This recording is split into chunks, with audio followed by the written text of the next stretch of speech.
Saludos. Hoy nos metemos de lleno en unos documentos, unos estudios que van al corazón de un concepto clave en la estructura de la Iglesia Católica, su autoridad para enseñar. El magisterio, que es como se le conoce. Exacto, el magisterio. Y para que quede claro, cuando las fuentes hablan de magisterio, se refieren a esa función oficial, ¿no? La autoridad de la jerarquía, papa y obispos principalmente. Eso es, en comunión con Él, Ujú. para interpretar la palabra de Dios, la Biblia, la tradición, y guiar en fe y moral. Y bueno, los papeles que tenemos hoy son de tipo apologético. Sí, buscan defender esta visión, explicarla desde dentro. Para situarnos un poco, recordemos que ya vimos en otros análisis de estos materiales cómo abordan la fundación de la Iglesia sobre Pedro, los apóstoles. La unidad visible, la sucesión apostólica, temas que ya tratamos. Pues eso.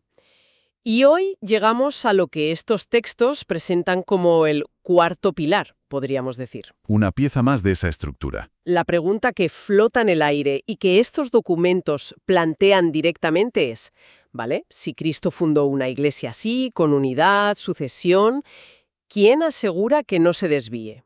Que siga fiel a la verdad original con el paso del tiempo. Y la respuesta que dan es... El magisterio. Exacto. Así que nuestra tarea hoy es desgranar un poco cómo construyen ese argumento. Veremos qué dicen de la Biblia, de los primeros cristianos, la patrística, y de los documentos más oficiales de la Iglesia, como el catecismo o los concilios. Perfecto, pues vamos a ello. El punto de partida, que repiten bastante, es una cita bíblica, muy importante para ellos, Sí, Primera a Timoteo, capítulo 3, versículo 15. que dice algo así como, para que sepas cómo hay que portarse en la casa de Dios, que es la iglesia del Dios vivo, columna y fundamento de la verdad. Columna y fundamento.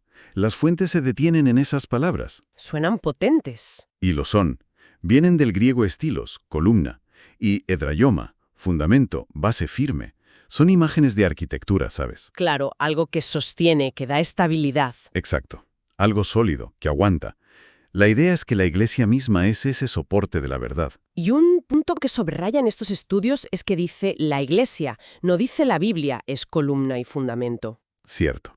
Atribuye ese papel a la institución viva, a la comunidad organizada, no solo al libro. Como si la verdad necesitara una casa donde vivir y mantenerse firme, no solo un archivo. Esa es la idea que transmiten. Y la implicación para ellos es clara.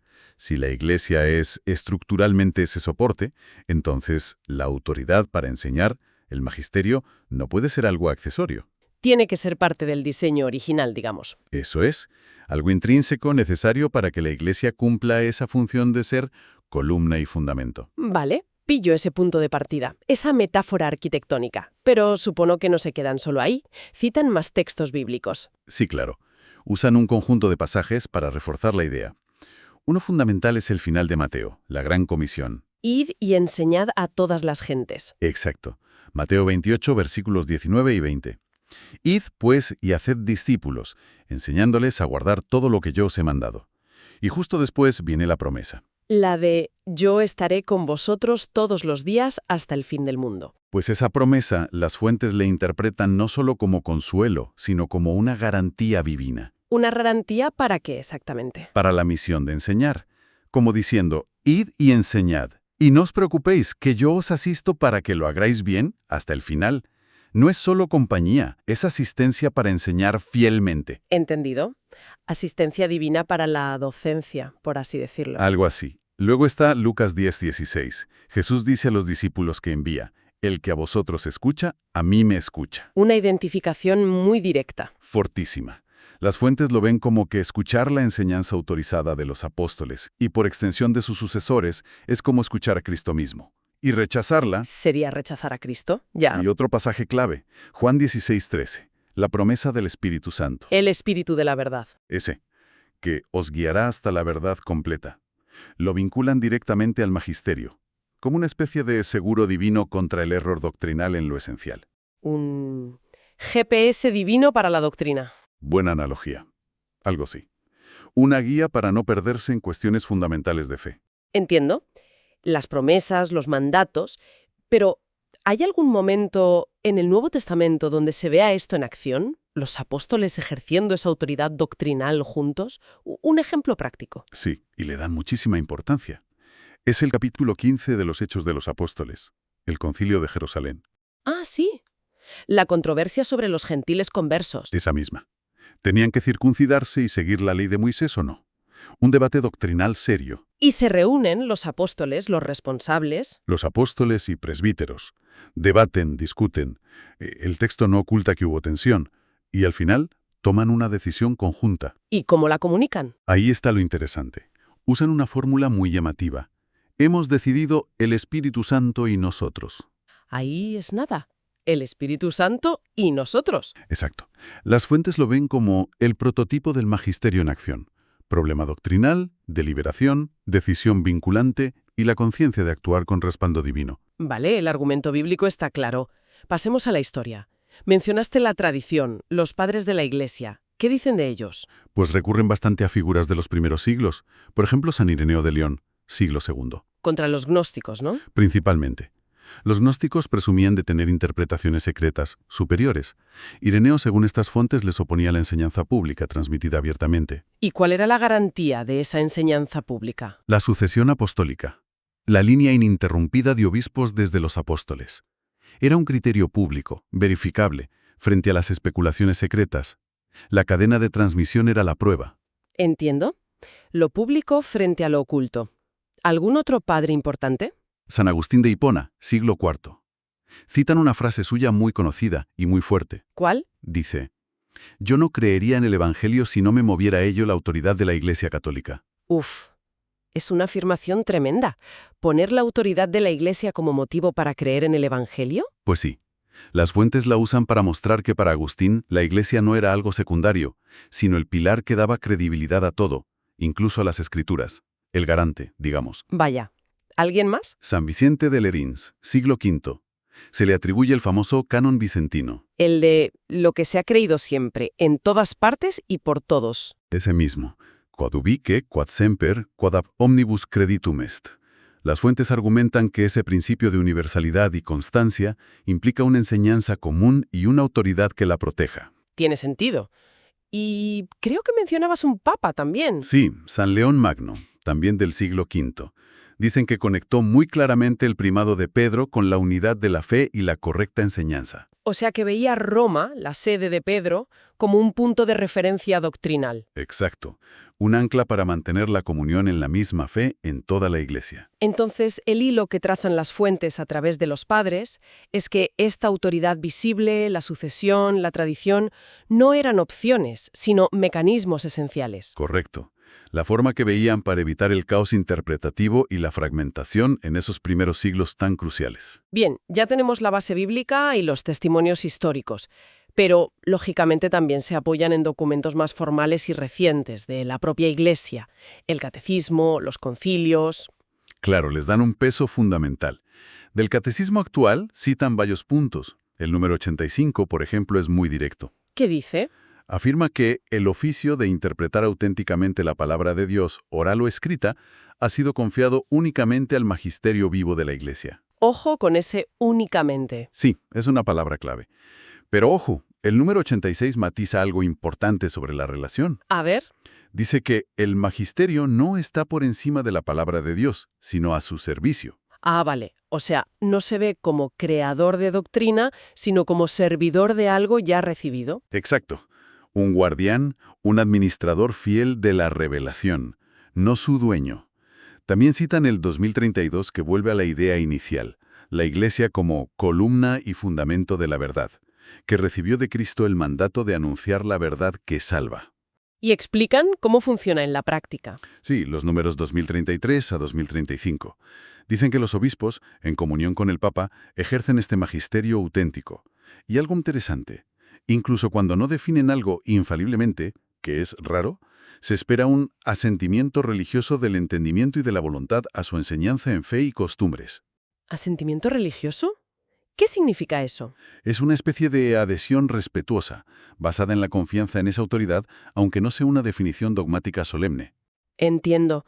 Además del catecismo mencionan concilios, ¿verdad?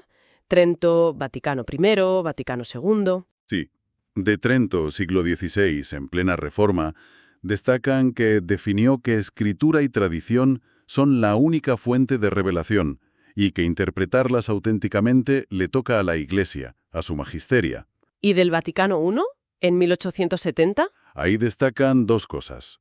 La Constitución Dei Filius, que reafirma la autoridad docente frente al racionalismo, y la famosa Pastor Aeternus. ¿La de la infalibilidad papal? Esa. Pero las fuentes insisten en aclarar las condiciones, ¿eh? Solo cuando habla ex cátedra, ¿Qué significa eso exactamente? cuando actúa como pastor y maestro supremo de todos los cristianos y define de forma definitiva una doctrina de fe o moral como obligatoria para toda la Iglesia. No es que el Papa sea infalible en todo lo que dice o hace. Vale, es muy específico.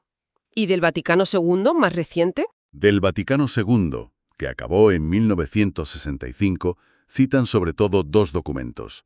Dei Verbum, sobre la revelación.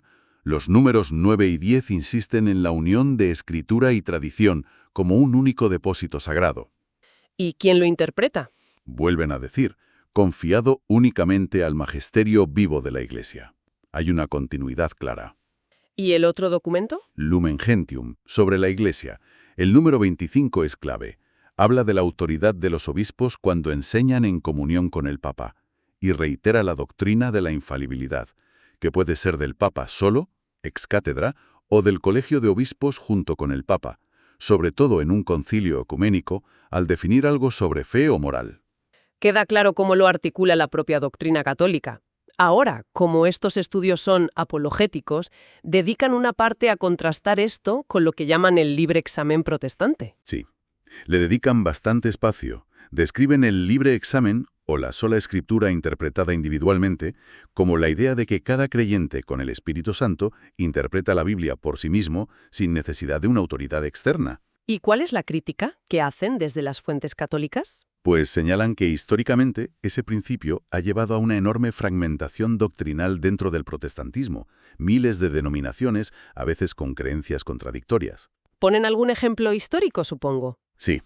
El clásico es la disputa sobre la Eucaristía entre Lutero y Zwinglio, dos reformadores clave interpretando la misma Biblia y llegaron a conclusiones totalmente opuestas y a una ruptura muy agria. ¿Y cuál es la alternativa que proponen estas fuentes? Que la palabra de Dios, aunque inspirada, no siempre es fácil de interpretar.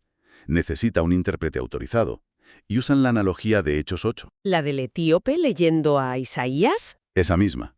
Felipe le pregunta, ¿entiendes lo que lees? Y el etíope responde, ¿cómo voy a entender si nadie me guía? La moraleja que sacan es esa. Hace falta un guía fiable. Entiendo la analogía, pero ¿qué dicen de la objeción típica de que la Iglesia está hecha de gente pecadora, que ha habido errores, incluso corrupción? ¿Cómo puede ser infalible una institución con miembros falibles? La abordan, sí. Distinguen con cuidado entre la infalibilidad personal de los miembros que niegan, reconocen el pecado, y la asistencia divina prometida a la Iglesia en su función específica de enseñar. Vuelven a las promesas de Cristo. Exacto. La guía del Espíritu hasta la verdad completa. La presencia de Cristo hasta el fin del mundo. Argumentan que eso garantiza que la Iglesia como cuerpo, cuando el magisterio define algo esencial, no se puede desviar doctrinalmente, a pesar de los fallos morales de las personas. Es una protección para la doctrina, no para las personas. Vale. Y la objeción de que esta autoridad puede parecer una tiranía intelectual, que coarta la libertad. Se esfuerzan mucho en presentar el magisterio no como un poder arbitrario, sino como un servicio a la verdad revelada, que consideran objetiva y anterior a la propia Iglesia. Vuelven a lo de estar al servicio de la palabra. Sí, citando Dei Verbum 10, lo ven como un guardián del depósito de la fe, para protegerlo de errores y transmitirlo intacto. Desde ahí, la obediencia no sería someterse a hombres, sino adherirse a la verdad de Dios a través del instrumento que Él habría establecido. La libertad, dirían, se realiza en la verdad. Bien. Creo que hemos cubierto los argumentos principales de estas fuentes. Hemos visto cómo construyen su caso, Biblia, padres de la Iglesia, documentos oficiales. Todo parece volver a esa imagen inicial de la Iglesia como columna y fundamento de la verdad. Exactamente.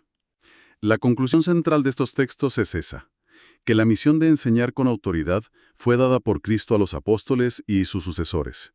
Y muy importante, que esta misión cuenta con la promesa de asistencia del Espíritu Santo. Y esa asistencia es la garantía de fidelidad a lo largo del tiempo. Eso es lo que sostienen, que a pesar de todo, la Iglesia, en su enseñanza oficial, se mantiene fiel a la verdad original gracias a esa promesa. Y terminan con una reflexión para los creyentes católicos, ¿no? Sí, vienen a decir que, desde esta perspectiva, escuchar al magisterio en fe y moral es como escuchar a Cristo, y obedecerlo no es sumisión ciega, sino una respuesta de fe a Dios actuando a través de su Iglesia. Presentan así la fe católica como una roca firme por depender de esa voz viva y autorizada, frente a interpretaciones individuales. Exacto. Y quizá para terminar nuestra charla de hoy podríamos dejar una reflexión en el aire, ¿no? A ver, ¿dispara? Si pensamos en este modelo, una voz viva con autoridad para interpretar textos fundacionales y fijar una doctrina común en una comunidad mundial a lo largo del tiempo. ¿Qué paralelismos, o más bien, qué contrastes, vemos con cómo se establece la verdad o el conocimiento en otros ámbitos hoy? Interesante. ¿Te refieres a la ciencia, el derecho, la filosofía? Exacto. La ciencia con sus métodos y consensos, el derecho con sus tribunales, la filosofía con sus escuelas, incluso la política con sus debates sobre hechos y narrativas. Hay mecanismos parecidos para fijar interpretaciones, cómo se legitiman, qué alcance tienen. Es verdad, da para pensar. La forma de establecer y transmitir verdad en distintos campos. Es muy distinta, ¿sí? Y comparar este modelo eclesial con otros modelos seculares, bueno, es algo sobre lo que se podría seguir dándole vueltas.